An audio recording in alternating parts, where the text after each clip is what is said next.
Welcome back to the panel discussion, Women of Washington, Cybersecurity in Government, sponsored by Booz Allen Hamilton on Federal News Radio 1500 and federalnewsradio.com.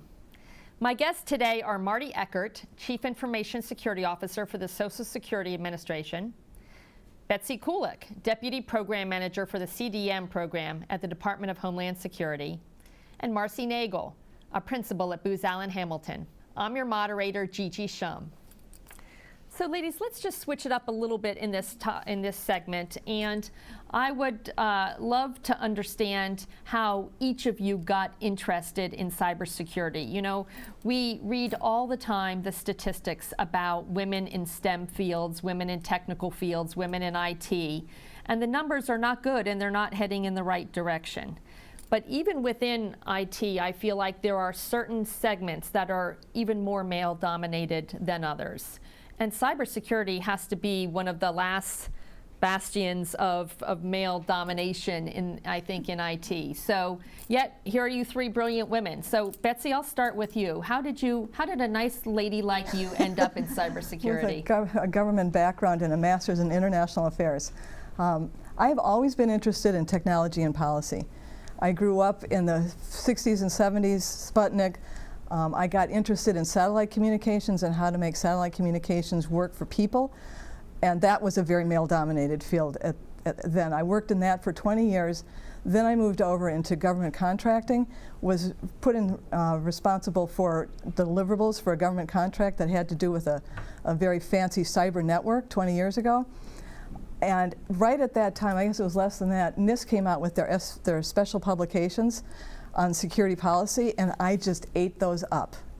I loved them, and we were documenting this network, and they needed somebody who could help do the security stuff. I said, that sounds like fun, so I fell into it.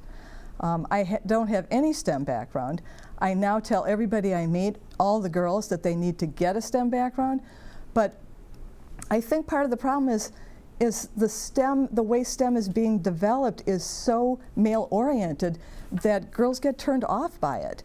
It's not set up to accommodate some of the strengths that women have. Maybe that's changing. Yeah. Well, I think women are really big into collaboration, for example. We don't do a zero-sum game.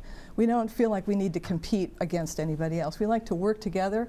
And I was just reading about a program, and I'm not going to remember the name of the school, but one of the reasons this young lady who has a STEM background went to it is because it fostered teamwork and working together, as opposed to some of the other high cyber colleges that really focus more on one-on-one kind of independence. So I think the STEM world has to accommodate the strengths of everybody, and women come to it with a different strength. I don't want to talk in stereotypes, but I do know that women sometimes see things less as a 0-1, more as a gray or a 1+. And I think STEM needs to accommodate some of those other kinds of perspectives in order to continue to attract and maintain the other 50% of the population in interesting science-related activities. Well, and I feel like with a field like cybersecurity, it's very broad, and there's a lot of different kinds of jobs and different roles that you can have. And I think too often we narrow things down by just thinking about the very, very technical jobs, and maybe we don't realize the policy that needs to go into it, some of the organizational disciplines that are really valuable. If you look at, for example, cyber forensics, you cannot have a 1-0 mentality to try to figure out where this person is hacking from. The more you can understand the cultural milieu that he or she came from, you can pick up certain characteristics that a 1-0 background is not going to get you there. So for forensics in particular is an area that the more you can pull from different pieces of your experience, the more effective of a person you could be. And that's just one small part of cyber. There's lots more than that. Absolutely. So Marty, how about you? How did you get interested in cyber? So the short answer is I just had someone tell me this will be your new job. And it was cybersecurity. That works too, right? But I will elaborate a little bit because like Betsy, I didn't start out in IT, but I was actually brought into our systems organization as one of those friendly users to help redesign systems. And I just fell in love with it. went back and got my master's, my MBA with a concentration in information systems, and I became an IT person, and initially in the software development side. But then I migrated over to another, as you say, male-dominated field, which is data center operations, and ran the data center day-to-day operations. And from there, then I was asked to take on the CISO role, the cybersecurity role. And okay, Marcy, do you have a different perspective on this? Well, I will tell you that I have spent my entire career, which is nearly 20 years, devoted to the protection of our nation's technology and information assets through cybersecurity. And by the good graces of the United States Air Force, they told me that was going to be my career. And my first duty assignment was at the Pentagon. And at the Pentagon, I was a CNA analyst. I was working with mission critical systems to ensure the protection and the validation of those security controls and that they were in place. And similar to you, Betsy, I ate that up. Yeah. I loved the policy about it. I loved the impact that I felt that I was having on our nation. And then with the events that happened at the Pentagon in early 2000, it reinforced that commitment to that mission. And so for 15 years in uniform and federal service, I have spent time with protecting. I went over to the FBI and had an opportunity to also help protect some of their critical investigative applications, which was very, I felt, important and meaningful. And a point that Betsy made, I was never an engineer per se, but I did feel like a collaborator, and I did feel like I was a mission enabler. And I think that alone, coupled with other things, probably helped drive my success in this field, in that people start to come to you with questions about cybersecurity when you take that mentality, and not the no mentality that you were describing earlier, but turning security into a mission enabler. And 15 years in federal and uniform services, and now in the position that I'm at in Booz Allen, supporting CDM and making the impact, it's really quite meaningful. And every opportunity that I get to share my path with other, young up-and-coming, women in cybersecurity, or people that are thinking about taking a path or a segue into cybersecurity, I share specifically the passion and the impact that it has, because I think people that believe in this mission, that I know each of us do, I think that comes across. And if we can somehow show, the skill sets that we bring to the table, even if it isn't an engineering background, it can be really, really meaningful. And the impact that I've seen over the past 20 years is really great for me. And I look forward to sharing that with others every opportunity that I get. One of the things that I hear commonly is that one of the ways that we can encourage more young women into STEM fields, and maybe cybersecurity is a prime example of that, is connecting it with the real mission. Yeah. In other words, don't treat it like some video game, but instead have young girls understand at the middle school level or the elementary school level really what the mission surrounding these things. Betsy, do you think that's? Oh, I think the mission is that's what drives all of us, clearly, is the mission, and it's so exciting to be able to contribute to making things better. That's one of the advantages of being down on the ground level of the program, is to see that. I think the other thing that's important about mission is not just us at the work levels, but if you look around at the federal civilian agencies and you look at the number of CIOs and CISOs, maybe CISOs more so, women are starting to get into those positions. In DHS in particular, we've had strong female leadership above me for the entire time that I've been in the federal government, and that helps reinforce that sense of how important it is from a mission perspective. So I think there's definitely room for women in the cyber field. Absolutely, and I always like to say the government really gets kind of a hard time a lot of times out in the general population America, but one of the things that the statistics show that they do a much better job than private industry is supporting women and minorities, having both gender and ethnic and racial diversity in higher positions. So That's certainly true for my world. Well, and truth be told, we have to. I mean, cybersecurity, the talent, we've got to tap into all of the resources out there because it is such a field in such high demand, and we would be remiss not to tap into such a tremendous talent pool that is the female workforce and what they bring to the table. Yeah, I think you're right, Marcy. I mean, I'll ask you, Marty, but it's really an arms race. And if we're going to battle with only half of our population, that puts us at a real disadvantage, don't you think? I do, but I also am hopeful that the demographics will change, and pretty consistently. Remember, cyber is a fairly new field. And while IT has been around for a while as a college major, cybersecurity is really a recent new major. And even folks in their 30s, those majors didn't exist when they were choosing what are they going to focus on, right?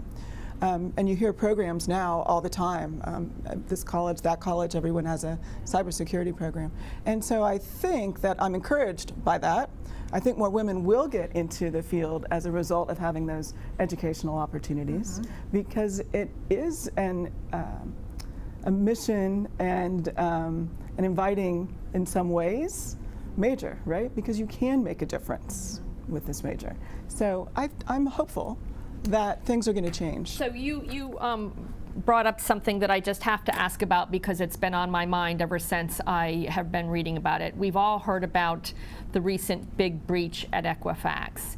And one of the changes that I have noticed is that for the first time, very publicly, people were criticizing the CISO and her educational background. She was a music major for both her undergraduate and her graduate degrees, and despite the fact that she had had a lot of IT jobs and security jobs, she was really being trolled on the internet and was really coming under, I think, in my opinion, unfair scrutiny. So I'm going to ask the question of you ladies broadly, like, number one, have we reached a point where CISOs and CIOs need to worry about not only how and what they're doing to protect the data, but also who they're who they're hiring to protect it?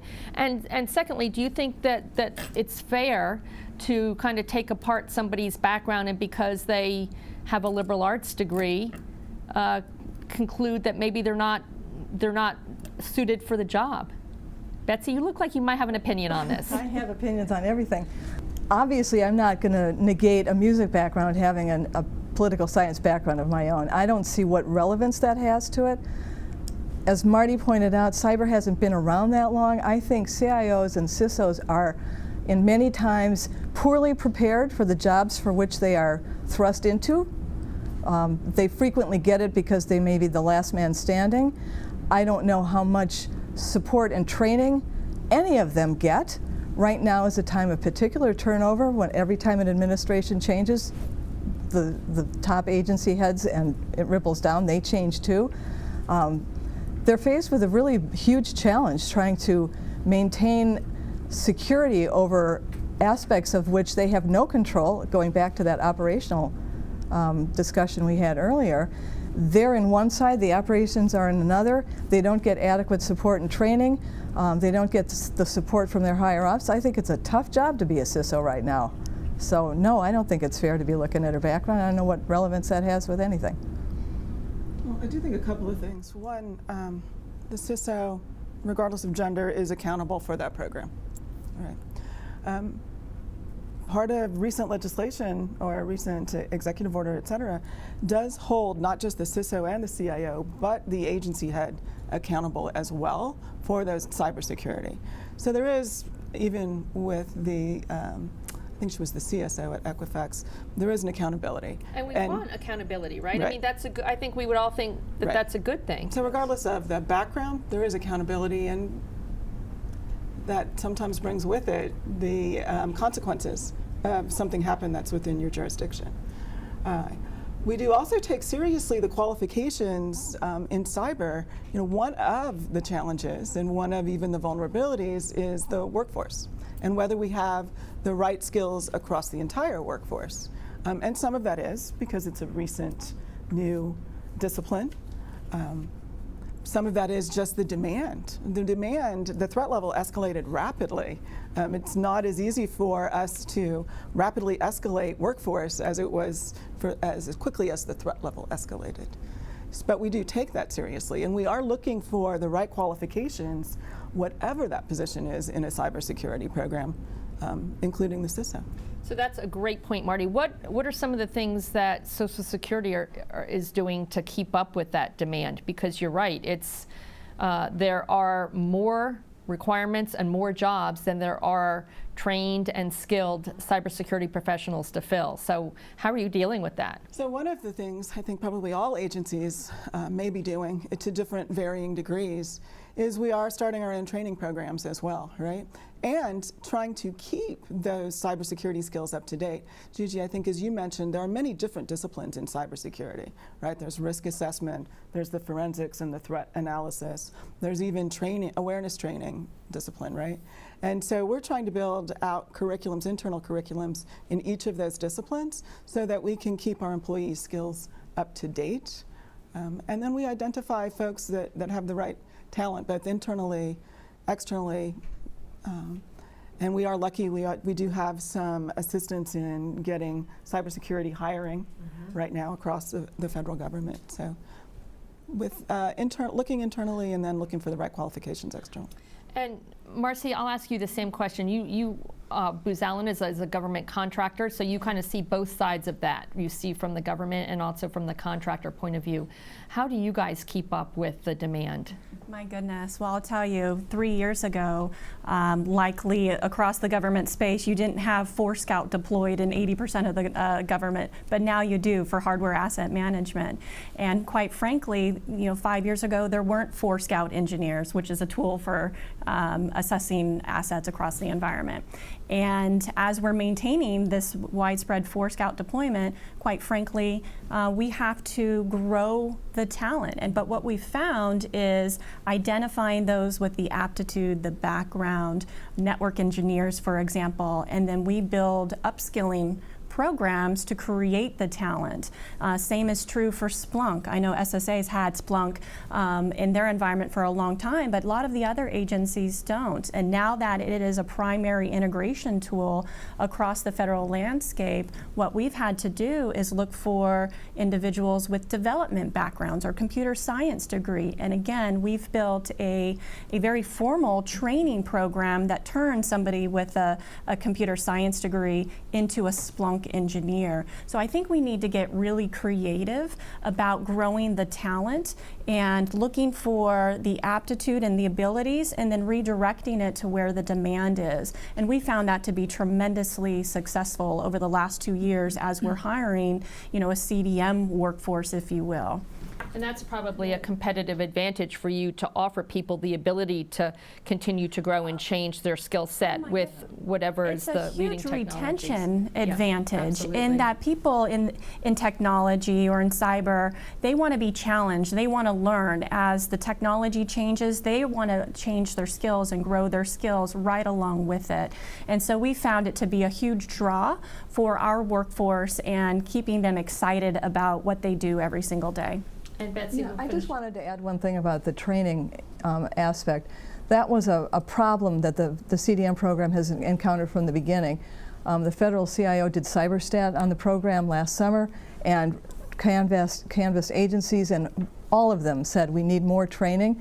That was one of the things we tried to fix in our next set of task orders, to fund training more robustly and different ways of providing it.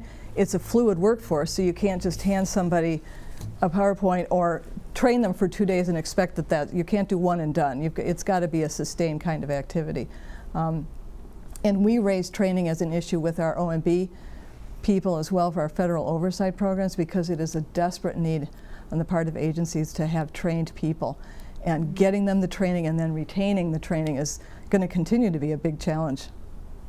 I'm your moderator, Gigi Shum, on the panel discussion, Women of Washington, Cybersecurity and Government, sponsored by Booz Allen Hamilton on Federal News Radio 1500 and federalnewsradio.com.